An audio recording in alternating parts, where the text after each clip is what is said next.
জান্নাতকে বাচ্চা নেওয়ার কথাটা কে বলেছে? তুমি বলেছো নাকি মা বলেছে? দুজনেই বলেছি। তাতে কি হয়েছে? কেন বলেছো তোমরা? তোমরা জানো না জান্নাত একটা সরল মেয়ে, ওকে একটা কথা বলে সারাদিন একটা কথা নিয়ে পড়ে থাকে। তোমরা জেনে শুনে কথাটা কেন বলতে গেলা? তুই এমন ভাবে কথা বলছিস কেন? মনে হচ্ছে আমরা তোর কেউ না। আচ্ছা, বাচ্চা নিতে বলাটা কি অন্যায়? আর প্রত্যেকটা বাবা মাই চায় তারা দাদা দাদি হোক। হ্যাঁ চায়, কিন্তু তোমরা চাইতে পারো না। তোমরা নিজেরাই তো বাচ্চা নেওয়ার জন্য বসে আছো। বাবারে, তোদের যদি মন চায় তোরা বাচ্চা নিবি, মন না চাইলে বাচ্চা নিবি না, ঠিক আছে? এইটা নিয়ে তো এত বাড়াবাড়ি করার কিচ্ছু নেই। এমনিতেই তো ঝামেলা শেষ নেই, আবার নতুন ঝামেলা রেডি। মানে আমি একটু প্রতিবাদ করলেই দোষ। তোর যা মন চায় তুই তাই কর, আমাদের সাথে এই বিষয় নিয়ে কোনো কথা বলবি না। হ্যাঁ হ্যাঁ, তোর যা ইচ্ছে তাই কর, যা যা ইচ্ছে তাই কর। ঠিক আছে। কি ব্যাপার, তুমি এখনো ঘুমাওনি? না মানে একটা স্বপ্ন দেখে জেগে উঠেছি। কি স্বপ্ন? তেমন কিছু না, স্বপ্নে দেখলাম তোমার কোলে ফুরফুরে বাচ্চা, আমাকে বাবা বলে ডাকছে, তোমাকে মা বলে ডাকছে। দেখে না খুব ভালোই লাগলো। জানো, আমার না খুব শখ, আমাদের খুব সুন্দর একটা ফুটফুটে বাচ্চা হবে, তোমাকে বাবা বলে ডাকবে আর আমাকে মা বলে ডাকবে। আল্লাহ যাতে আমাদের এই মনের ইচ্ছেটা পূরণ করে। এখন ঘুমো। অনেক অনেক, বৌমা বৌমা, অনেক তাড়াতাড়ি দরজাটা খোল বাবা। হ্যাঁ অনেক, বাবা অনেক, এই তোর মা না কেমন যেন করছে, অসুস্থ হয়ে পড়েছে, হাসপাতাল নিতে হবে এক্ষুনি। কি হয়েছে? বুঝতে পারছি না তো, কেমন যেন করছে। আয় না, আয় আয় আয় আয়। ডাক্তার সাহেব, রিপোর্ট কেমন দেখছেন? বাচ্চা যেহেতু নেবেন না, তাহলে আগে থেকেই সতর্ক থাকবেন। ওষুধ খেয়ে বাচ্চা নষ্ট করতে চাচ্ছে কেন? এ মাছি, আপনি এগুলো কি বলছেন? আমরা কেন ওষুধ খাইয়ে বাচ্চা নষ্ট করতে যাব? আমরা তো সবাই চাই একটা সুস্থ স্বাভাবিক বাচ্চা পৃথিবীতে আসুক। কিন্তু রিপোর্টে তো এটাই দেখাচ্ছে যে এই যাত্রায় বাচ্চার কিছু হয়নি, তবে এমন ওষুধ কিন্তু খুবই ভয়ঙ্কর। বাচ্চারও ক্ষতি হতে পারে, বাচ্চার মারও ক্ষতি হতে পারে। ডাক্তার সাহেব, আমার মনে হচ্ছে যে আপনার কোথাও না কোথাও কিছু একটা ভুল হচ্ছে। প্লিজ আর একটু ভালো করে চেক করেন না। দেখেন, আমার কোথাও ভুল হচ্ছে না, রিপোর্টে যেটা এসছে আমি সেটাই বলছি আপনাদের। আর কি খাচ্ছে কি খাচ্ছে না সেটা আমার আর আপনার চেয়ে আপনার ওয়াইফই ভালো বলতে পারবে।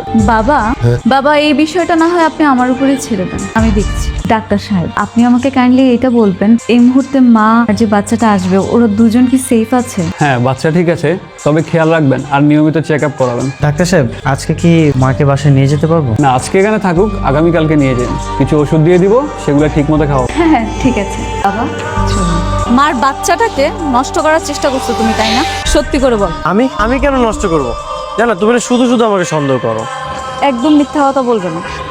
কালকে রাত থেকেই দেখছি তুমি খুব হাসি খুশি। আমরা ডাক্তারের কাছে গেলাম, সবাই আমরা চিন্তিত। তোমাকে দেখলাম ডাক্তার যখন কথা বলে তখন তুমি মিটমিট করে হাসো। ঘটনা তো একটা কিছু আছে, সত্যি করে বলো। এটা কেমন লজিক? মায়ের শরীর খারাপ, আমার তার মন খারাপ হচ্ছিল, সেই জন্য কি আমি অপরাধী হয়ে গেলাম? মার বাচ্চাটাকে তুমি নষ্ট করেছো, আমি দেখেছি। তুমি শুরু থেকে বাচ্চাটাকে দেখতে পাচ্ছিলে। সৎ সাহস থাকলে সত্যি কথাটা বলো। হ্যাঁ করেছি। তুমি সত্যি খুন করেছো? এমন একটা কাজ তুমি করতে পারলে? বাচ্চা তো নষ্ট হয়নি, মাও সুস্থ আছে। যদি কোনো একটা দুর্ঘটনা ঘটে যেত তাহলে আমি মেনে নিতাম তুমি আমার উপর রাগ করেছো। আমার ভুল হয়ে গেছে আমার। খবরদার, একদম স্পর্শ করবে না আমাকে। হ্যাঁ, তুমি তো একটা খুনি। তুমি নিজের মায়ের পেটের বাচ্চাটাকে নষ্ট করার চেষ্টা করছো। কয়দিন পরে যদি আমার বাচ্চা হয় তুমি তো তাহলে সেটাও নষ্ট করে ফেলবে। না না, তোমার মতো খুনির সাথে আমি থাকতে পারবো না। আমি আজকে চলে যাবো, আমি আজকে আমার বাপের বাড়ি চলে যাবো। কি সব বলছো পাগলের মতো? আমি আমার বাচ্চাকে কেন খুন করতে যাব, কেন নষ্ট করতে যাব?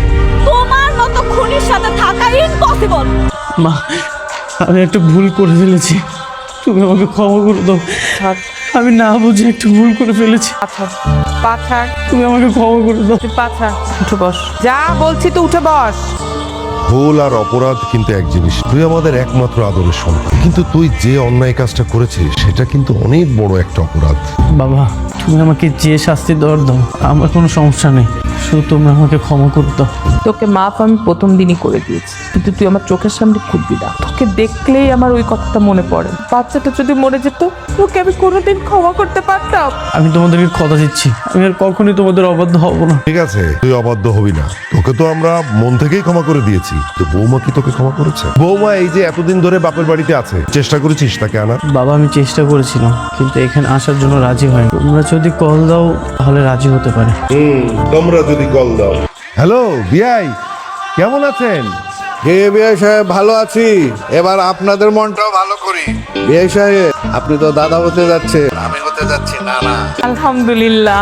আমার যে কি আনন্দ হচ্ছে আমি তোমাকে বলে বোঝাতে পারবো না। আজ আমার সবচেয়ে আনন্দের দিন। ঠিক এই আনন্দটা বাবা মার মধ্যেও চলছিল, অথচ দেখো তুমি কিন্তু তাদের নিজের সন্তান, তাদের এই আনন্দটা সহ্য করতে পারো না। আমি যেটা করেছি সেটা আমি না বুঝে করে ফেলেছি। তুমি আমাকে ক্ষমা করে দিও, আমাকে আর তুমি লজ্জা দিও না এগুলো বলে। আমি তো ভেবেছিলাম আমি তোমার সাথে আর সংসারই করবো না, কিন্তু কি করবো বলো, আমার সন্তানের কথা চিন্তা করে তো সব মেনে নিতেই হবে। আমার সন্তানের পিতৃ পরিচয় তো লাগবে, তাই না? তাছাড়া বাবা মা এত জোর করছিল, আমি না করে পারিনি। আসতে তো তোমাকে হবেই। আমার ছেলেকে আর আমার ভাইকে নিয়ে স্কুলে যেতে হবে না? তারা কত আনন্দ করবে, কোনো তো আমাদের অনেক আনন্দের দিন পড়েই আছে। যাক, দেরিতে হলেও তুমি বুঝতে পেরেছো। কে কি বললো না বললো সেটা দিয়ে তো আর জীবন চলে না, তাই না?